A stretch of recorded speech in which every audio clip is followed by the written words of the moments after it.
So welcome, my name is Kate Muller. I'm a product marketing engineer with Keysight Technologies, and I'm focused on RF and microwave PXI products. So this presentation, I'm going to cover some of the test requirements and basic technology related to multi-antenna designs, so specifically around MIMO and beamforming. So I'll apologize in advance that I don't speak Korean, but I will try very hard to speak clearly, so hopefully you can understand me easily. Okay, so first I'm going to talk about just an overview of multi-antenna techniques, kind of the state of the development for commercial wireless communications. Then I'll talk about some of the test considerations for multi-antenna designs. The third topic will be the calibration of multi-antenna test systems. So here I'm really focusing on RF test, so signal generation, signal analysis requirements for multi-antenna designs. And then last, I'll talk about some of the key test challenges, some of the solutions we have to address those, and a couple of use cases for examples.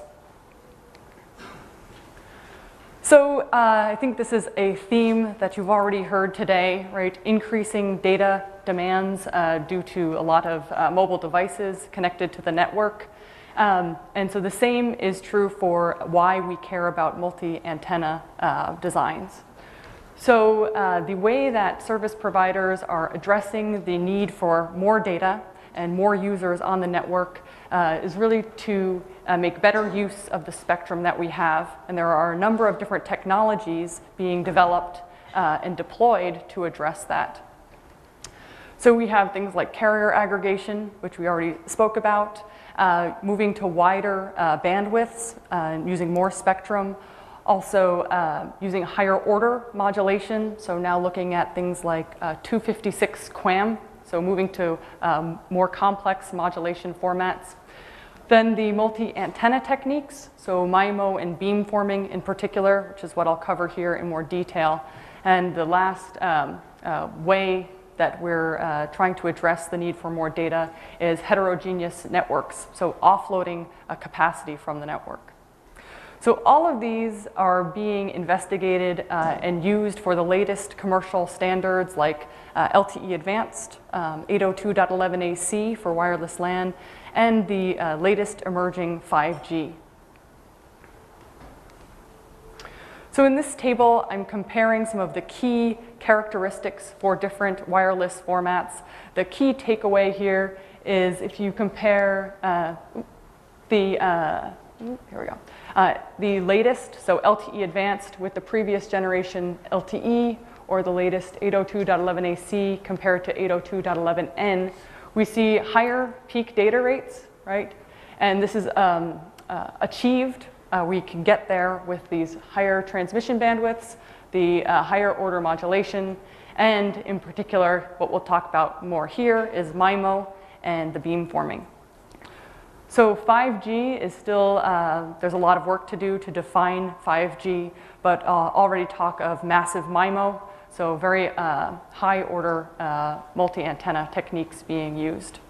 So for cellular and wireless LAN, we're seeing up to 8x8 MIMO and 8-layer beamforming. So that's what we'll be focused on more in this presentation. Okay, so I wanted to define kind of 3 different types of multi-antenna techniques. So starting with the most basic, which is path diversity. So this can be either transmit or receive diversity. And essentially, this just means that you have multiple antennas that are transmitting the same data. So for transmit diversity, we have multiple transmit antennas, but only one receive antenna. And it's the same data that's being transmitted. And this enables us to have a more robust transmission, so a higher quality transmission, a better chance of success, but not necessarily more data. So because we're transmitting the same data, we're not increasing the data rate that we can achieve. We're just getting a better transmission. So then moving on to the second one, we have spatial multiplexing MIMO, which is really what we most typically refer to as MIMO. So multiple input, multiple output. So we have multiple transmit antennas, multiple receive antennas, and we're actually transmitting different data on the antennas. So because we're transmitting different data streams from each antenna, we can transmit more data at one time. Here we're showing an example of something called multi-user MIMO. Is this too loud? Where you can actually use one transmitter with multiple antennas to transmit data to multiple users. So effectively, we can, in this example, use a 2x2 transmission to one user, and then just use single input, single output transmissions to two more. And what this allows us to gain is more system capacity. So maybe the peak data rates for any one user isn't improved, but the overall system can transmit more data. And then the third kind of multi-antenna technique we'll talk about is beamforming. And this can be combined with the spatial multiplexing MIMO as well. But so here in the image, I'm showing two more antennas, right, which are transmitting essentially the same data, but we're controlling the signals between the antennas to direct the beam. Right? So in beamforming, we're talking about steering or directing that antenna pattern in a specific direction. So I'll talk about that in more detail here. So essentially, what is beamforming and how is it done? At a very basic level, so we have multiple antennas, and we're adjusting the relative phase and magnitude to create a certain beam pattern. So this is something that's been done in other applications. It has been used for many years in more aerospace and defense applications, but now we're seeing it growing in popularity in the commercial wireless space as well. So effectively, it's taking advantage of, so you have multiple antennas transmitting, and there's going to be interference between those signals. So it's taking advantage of that interference so that when those signals will add constructively, so increase gain in some areas, and then in other areas they will cancel out. They'll interfere destructively. So, and that's where you get these nulls. So where you have constructive interference, you get these large lobes, so this main lobe of the beam pattern, and where you have destructive interference, you end up with these nulls, so these kind of levels of areas of low power. So this can be used to also minimize interference with other users. So for instance, if you had another user over here, they wouldn't really be seeing much power from this transmission. One last note on this is the number of antennas that you're using for beamforming impacts the level of control that you have over the pattern. So typically we see that 4 antennas is a minimum to see a big benefit. If you use, say, only 2 antennas, you won't have very good control over this beam pattern. As you increase the number of antennas, you get much better control. You can have narrow, clearly directed lobes. So that is one thing to keep in mind. So I want to just give a quick snapshot of the state of implementation for these types of techniques in wireless LAN and cellular communications. So today, for wireless LAN, 3x3 chipsets, 4x4 are becoming very common. 3x3, I think, is pretty much everywhere. And then the next generation chipsets will be up to 8x8 MIMO. So for cellular, LTE, LTE Advanced, 2x2 is very common, up to 4x4 becoming more common, and then looking to up to 8x8 in the downlink. So from the base station to the mobile, 8x8 MIMO, and then in the uplink, so from the mobile to the base station, up to 4x4 MIMO is being worked on. And that's what's been specified in the LTE Advanced standard. In terms of beamforming, today we have some 8x2 beamforming already implemented and more being looked at in the future. Okay, so that gives you hopefully a brief overview of the multi-antenna techniques. And now I'll talk more about the multi-channel test considerations. So things to think about when you're trying to test these devices. So as I mentioned, I'm really focusing on RF test, physical layer test. And so in this case, talking mostly about vector signal generators, or what I have, the letter is VSG, so signal generator, or vector signal analyzers, which I'm calling VSAs. And so when you have these MIMO or beamforming devices, you need to have a multi-channel test solution. So the number of channels in your test solution needs to match or be the same as the number of channels in your device. So for things like MIMO or carrier aggregation, you need very tight time alignment between the channels. So on both the signal generator and the signal analyzer, those channels need to be very tightly aligned in time. And then for things like beamforming, you also need to be able to control the phase relationship between those channels. So beamforming requires phase coherent channels for both signal generation and analysis. One thing I want to point out here is that the examples that I'm using are from Keysight. So Keysight's implementation of our new multi-channel solution. But there's other ways to do this. Other vendors may have other techniques that they've used for these multi-channel solutions. Most of the examples I'll be pulling from are based on our new PXI-based solution. So for instance, here I'm showing this is a 4-channel vector signal generator and a 4-channel vector signal analyzer. Okay, so to give some definitions on critical parameters for these multi-antenna test solutions, I wanted to just define some of these key terms. So when we talk about time synchronization, I'm talking about alignment of the baseband or IF signals. So when we talk about RF signals, right, you have a carrier, maybe a 1 gigahertz carrier. And then you have modulation that you're applying or you're analyzing that's on that signal. So maybe you have 100 megahertz wide modulation applied to that carrier.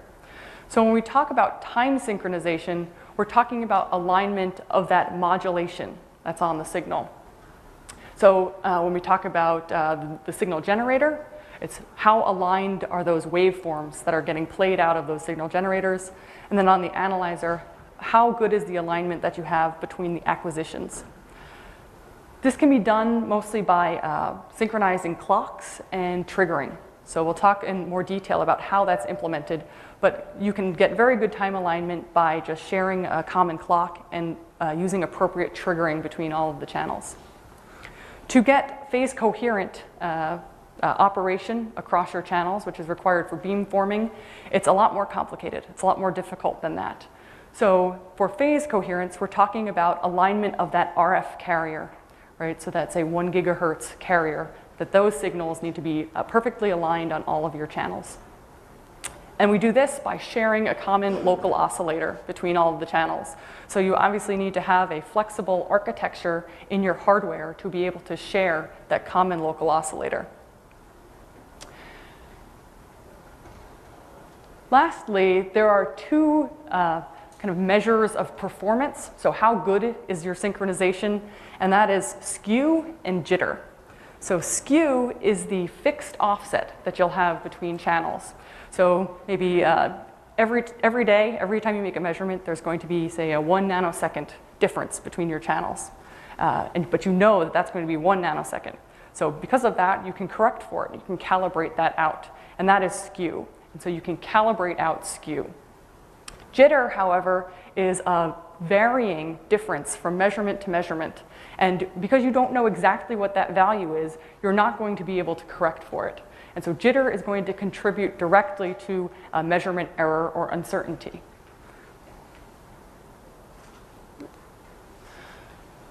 So here I have a graphic to give you an idea of how Keysight has implemented the time synchronization between channels. So this is once again based on that modular PXI system, which makes it, there are a couple architectural features that make it very useful for this kind of multi-channel synchronization. So here I have, maybe I'll use this monitor. Over here I have these squares. These each represent a channel. okay? So the big one is the master channel that's controlling all of these other slave channels. And essentially, in PXI, you have the backplane of the chassis, and that has a clock that all of the modules can see. It also has a lot of trigger lines that run along the backplane. So what we do is from the master channel, it tells all of the slaves when to trigger. And all of the slaves will tell the master when they're ready. So what happens is all of the slave channels send a trigger to the master saying, we're ready to start the acquisition. Then the master channel initiates or triggers all of the other channels. And on the next 10 megahertz clock, they all execute. So this gives you a very low latency, very accurate way to synchronize channels. And the PXI architecture and backplane really make this a lot easier. So we talked about within a single chassis, the backplane in PXI, but when we want to go to 8 channels, those don't all fit in one chassis. So you need to have multiple chassis that can be synchronized. And the way we accomplish that is by driving the backplane clocks with the same source. So with these front panel connections, we connect the 2 chassis together. And then we also have synchronization lines that run between the chassis. So we can talk in more detail if you'd like later, but the key takeaway is that you can extend the synchronization beyond just one chassis through some of these techniques. And this allows you to get to those higher channel counts, so up to 8 channels, 16 channels, whatever you might need. Okay, so that was the timing synchronization between channels. Now to take a look at phase coherence. So how do we achieve the phase coherency between channels? And this is done, the key way that we do this is by sharing a single local oscillator. Right, so in a vector signal generator, the local oscillator is used for the modulation, for the up conversion. And then in a vector signal analyzer, you use the local oscillator in the down converter stage. And by sharing that local oscillator between all of your channels, you're able to have the same phase relationship between all of the channels. So you get a very constant phase. Phase is very tricky. It's very sensitive. So any temperature change, any frequency change, any cable change or difference, any connector, any adapter, the way you connect to the device will impact the phase difference between the channels. So we need to be able to calibrate that out, right? I talked about skew, so that fixed offset between channels. When we talk about phase coherence, it is absolutely necessary to correct for that skew. So here I'm showing the synthesizer module, which is the local oscillator for our PXI, vector signal generator and analyzer. And it actually has 4 LO outputs that are built into the module. So you can directly drive 4 channels with that same local oscillator. When you go to higher channels, you need a different module to distribute the local oscillator. And then when you've done all of your corrections, you have, this is actually 2 signals, right? But they're perfectly aligned, so you actually can't see the difference because they overlap completely. So this is a fully corrected, aligned multi-channel signal. So to give just a quick look at what the block diagram would look like. So in this example, it's a 2-channel vector signal generator, phase coherent block diagram. And what we end up with is we have a modulator and a source output for each channel, right? So for channel 1 and then for channel 2. But in PXI with the modular architecture, we're able to share a lot of the resources. So we share the same synthesizer module, we share the same clock frequency reference module, and we're sharing the same controller PC and the same chassis. So this modular architecture gives us a very good way to, and efficient way to put together these multi-channel systems. And then looking at the vector signal analyzer, so very similar, where we have the down converter and digitizer for each channel, but the synthesizer and frequency reference and controller and chassis are shared between all of the channels. All right, so moving on to the third part of this presentation. So this is focusing on the calibration of these multi-channel phase coherent systems. So I talked a little bit before about skew, right? So this is correcting out that skew that we get between channels. And why is this important? So here I'm showing an example on the left pictures. Those are measurements of beam patterns without applying any corrections. The pictures on the right are after we have applied corrections. So essentially, without correcting the test equipment, it's contributing too much error to the system, so we can't actually determine what the beam pattern is. Once we correct the signal generators and signal analyzers, we can clearly see the beam pattern that's being generated. And we know at that point that any difference that we see, anything that looks like it's not as expected, is due to the signal or to the device that you're testing and not the test and measurement equipment. Also, as I mentioned a little bit earlier, the fact that the phase skew can change with so many different parameters, so with frequency, temperature, cables, it's very important that you can correct at all these different operating points. So in order to calibrate the system, you need to start out by determining what the offsets are between your channels. Right, so you need to know or be able to measure what is the difference between these instrument channels. So we need to be able to measure that offset relative to channel 1. Right, so when we talk about alignment, it's all relative to the master channel. And then we need to do that for any of the operating conditions which we want to test under.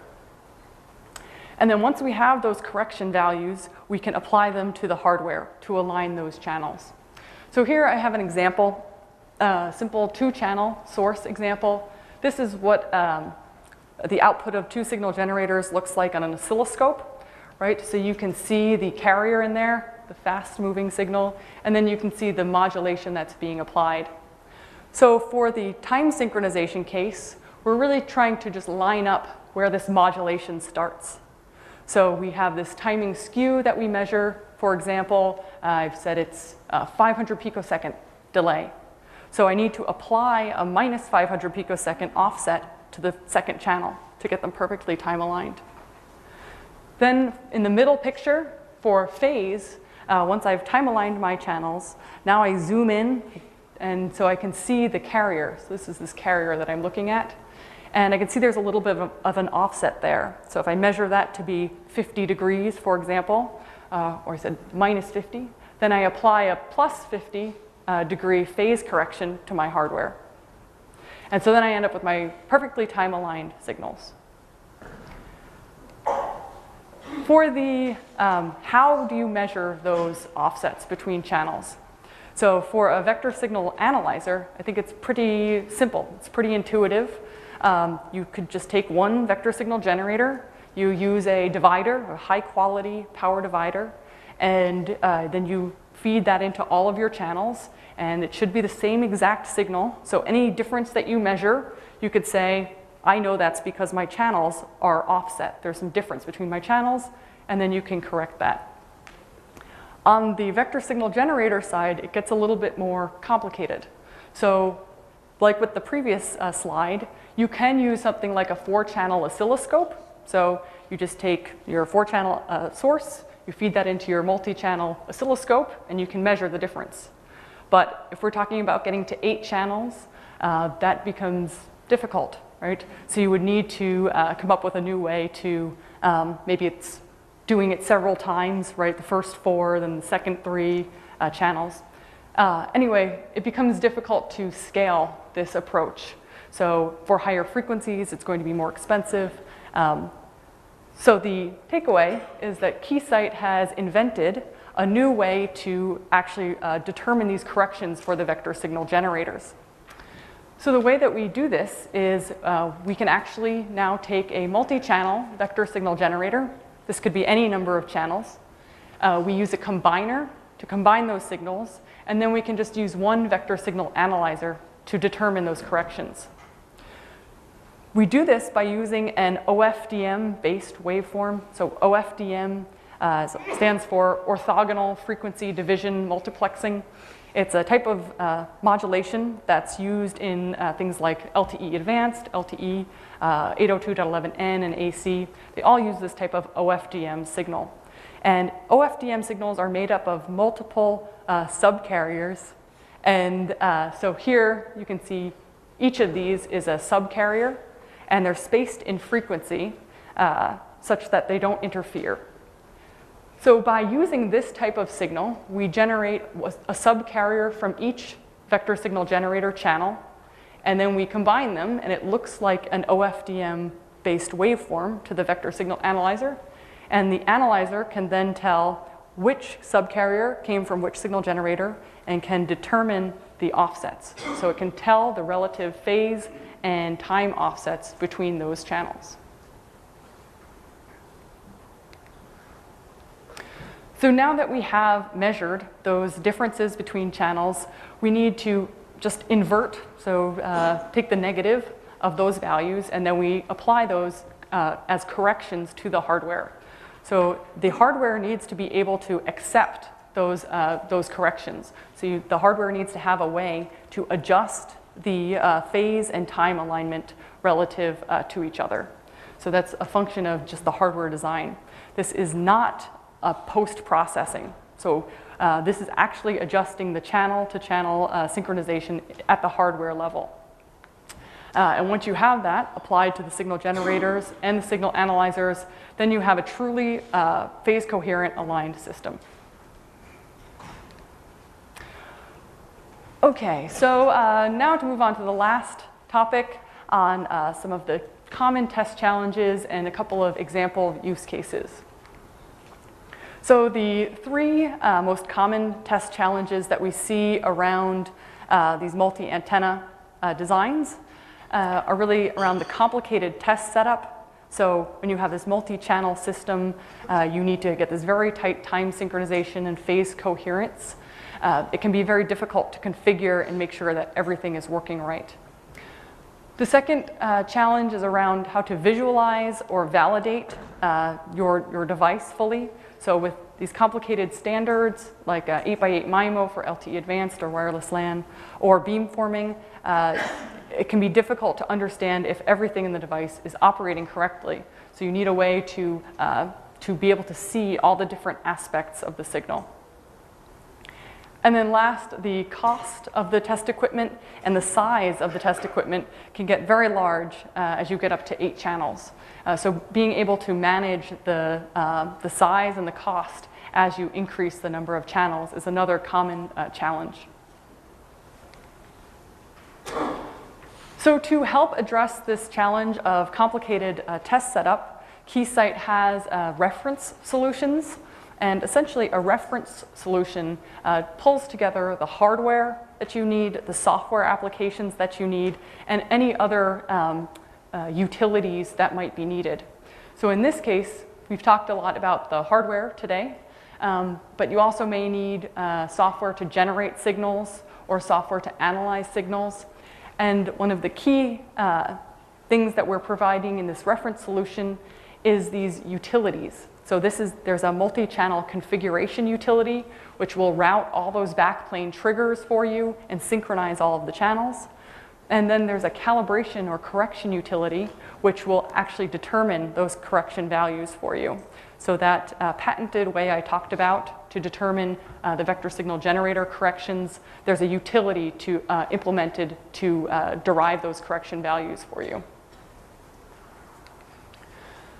For the test challenge of how to visualize and validate signals, we have a number of software applications that make that easier. So the recommended approach for this is to start out with a very basic types of measurements. So you want to start with measuring just the spectrum measurement, do an occupied bandwidth measurement, measure the power of the signal. So these are all the kinds of basic RF measurements to ensure that on every antenna, you're getting a signal that you would expect. So that's the starting point. You want to start with just your most basic types of spectrum measurements. Then once all of that looks okay, Then you can move on to more advanced measurements like demodulating the signal, looking at your EVM for every user or every layer, looking at beamforming patterns, the phase and magnitude differences on each antenna. So once you have the kind of the basic functionality checked, then you do this more advanced analysis. And so some of the software tools we have for simulation or also signal generation, we have System View software. And for creating standard compliant waveforms, we have Signal Studio software. And these can both be used with the PXI-based vector signal generators. And then for the signal analysis, we have the 89600 VSA software. So to give an example of, this is a screenshot from the 89600 VSA software. And this is a 8x2 beamforming LTE advanced example. So you can see some of these key measurements that we make and display, including the beam pattern. So here we have two different users that we're showing. Then you can look at all of the beamforming weights that are applied to each antenna. You can see compare the different phase and time delays between the antennas. So a lot of information is provided on almost any aspect of the signal. Another common measurement requirement for beamforming is beamforming gain. So in this case, we have actually 3 different users. So each color represents a different user in the screenshot. And the light blue is the cell-specific RS, so the reference signals that all of the users see. So we can display that either as an IQ polar format, or if we look at a log magnitude format, it looks like this. This is just a different way of displaying the same thing. But then for beamforming gain, we want to look at each user relative to the reference signals. So relative to this blue line, and that gives us this beamforming gain measurement. And that's a critical metric for a lot of these beamforming measurements.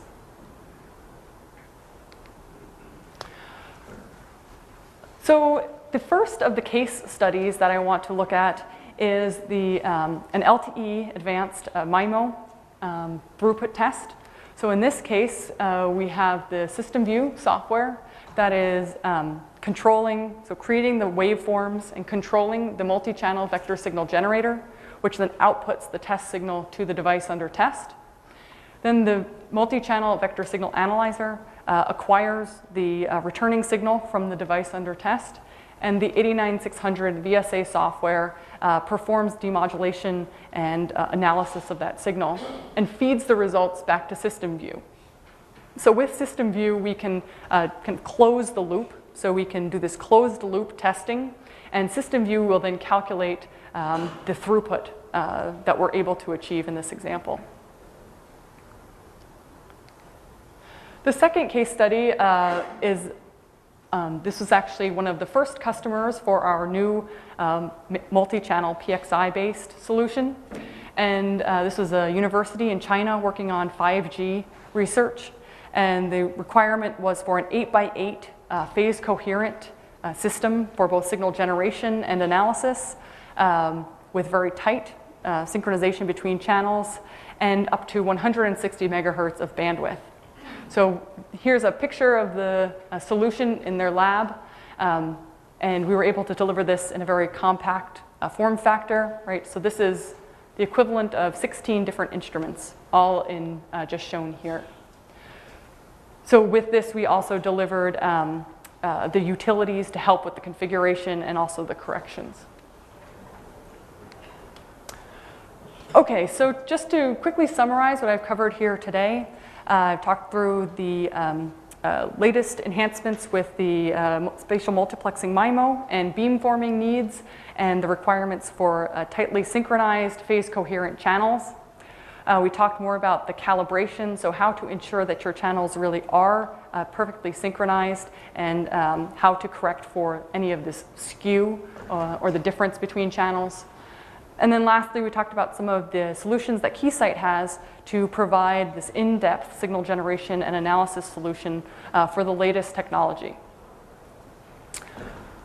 So we do have some resources, Keysight or Agilent at the time, has a book on LTE Advanced. We also have application notes. There's a demonstration outside of a 2x2 phase coherent system. So just want to make you aware that there is a lot more information available. If you have any questions, feel free to stop me afterwards, and I'd be happy to help. Otherwise, thank you very much for your time, and hope you have a good day.